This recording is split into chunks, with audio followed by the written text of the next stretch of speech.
All right, today we're unlocking the secrets of a really unique Roman god. Now, he's often just brushed aside as, the god of doorways. But trust me, he is the absolute key to understanding the entire Roman project, from how they saw the birth of the cosmos, all the way to how they branded an empire. So let's just dive right in, because if you really want to get inside the mindset that built the most powerful empire in the ancient world, you have to understand their most original god, Janus. He gives us this direct, unfiltered look right into the Roman soul. You see, most of the major Roman gods, like, say, Jupiter, were basically rebranded versions of Greek deities like Zeus. But Janus, he was a total anomaly. No Greek counterpart. None. He was purely 100% Roman, which means he tells us what the Romans really believed, in their own words. He's the god of the limon, the threshold. And those two faces, they're not about being two-faced or deceitful, not at all. They represent a core Roman philosophy, that to build a stable future, you have to keep a constant, unflinching gaze on the past. For them, you just couldn't have one without the other. But to really get a handle on his power, we've got to go way back. I mean, back to the very beginning. Before Rome, before people, before there was, well, anything. And get this is an incredible quote from the poet Ovid, where Janus actually speaks for himself. He doesn't just say he's old, he claims that before the universe had any form, he was chaos, that primordial, undifferentiated raw material of all existence. So his first great act was one of separation. He was the force that took that shapeless cosmic gloop and created the very first doorway by splitting fire from water and earth from air. So you see, he didn't just open doors, he literally invented the idea of separate spaces, which is the foundation of any ordered universe. And this explains his true status. The Romans had this ancient title for him, Divum Deus, the god of gods.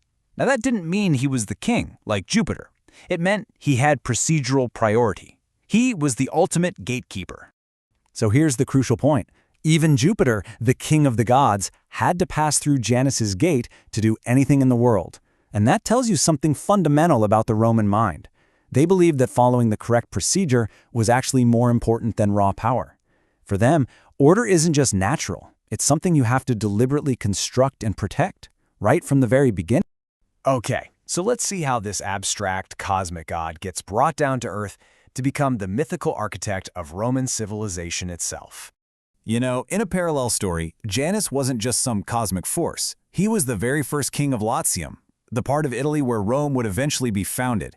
And in this version, he's a kind of culture hero who taught early humans how to live in a structured society, giving them all the building blocks of civilization like laws, money, and cities. And his most famous act as king became this great national story. When the god Saturn got overthrown by his son Jupiter, he shows up in Italy as a fugitive. And what does King Janus do? He welcomes him. In return, Saturn shares his divine knowledge of farming, and together, they kick off a golden age. The lesson here was crystal clear. Roman greatness comes from integrating foreign wisdom.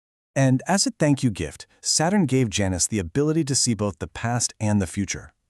This myth just brilliantly reframes his two faces. Suddenly, they're not just a physical thing, they're a tool, the ultimate weapon for a wise ruler, the power to blend memory and foresight to guide the state. This is the virtue the Romans called prudentia, prudence. And that brings us to his most famous and, frankly, his most chilling role in Roman life, serving as the literal barometer of the Roman state of war. Right in the heart of the Roman Forum, there stood this small, simple bronze shrine. It was called the Janus Geminis. It wasn't huge or fancy, but it had this one stark function that reflected the condition of the entire empire at any given moment. The rules were absolute. They were binary. When Rome was at war, which, let's be honest, was almost all the time, the gates of the shrine were thrown open. But when Rome was, by some miracle, officially at peace, those gates were solemnly closed and barred. So what did this ritual actually mean? Well, the popular belief was that opening the gates let Janus out to march with the legions and help them win. But there was a much darker, more philosophical take on it, that peace isn't humanity's natural state, that it actually requires actively imprisoning a terrible kind of chaos. The great Roman poet Virgil imagined that when the gates were closed, they weren't keeping Janus in. They were a prison for a malevolent force he called impious furor.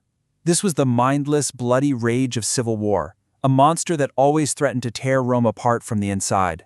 For Virgil, peace wasn't just the absence of war. It was an active, violent suppression of Rome's own inner demon.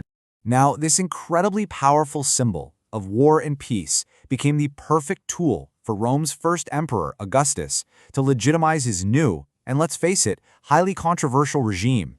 To understand the massive impact of what Augustus did next, you have to just look at this number. In the first 700 years of Roman history, a period of almost non-stop war, the gates of the Janus Geminus were closed only twice. Twice. Peace was basically a myth. And this just shows his political genius. Augustus, during his reign alone, closed the gates 3 separate times. That's more times than in the entire 700-year history of the republic that came before him. This wasn't just some religious ceremony. It was a masterstroke of political branding. By closing those gates, Augustus was publicly declaring an end to a century of brutal civil wars. He was telling the world that the furor that Virgil wrote about was finally chained up, and that his reign had brought about the Pax Romana, the Roman peace. So, after tracing him all the way from cosmic chaos to imperial propaganda, what does this whole story of Janus really tell us about the Romans themselves? Well, Janus is like a perfect mirror of the Roman psyche. He reflects their deep-seated obsessions. With the Principium, the idea that a correct beginning is absolutely essential for a good outcome.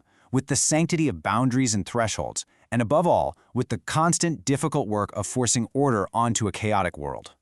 Ultimately, Janus embodies this powerful Roman belief that how you start something determines everything that follows. It's an idea that built their empire.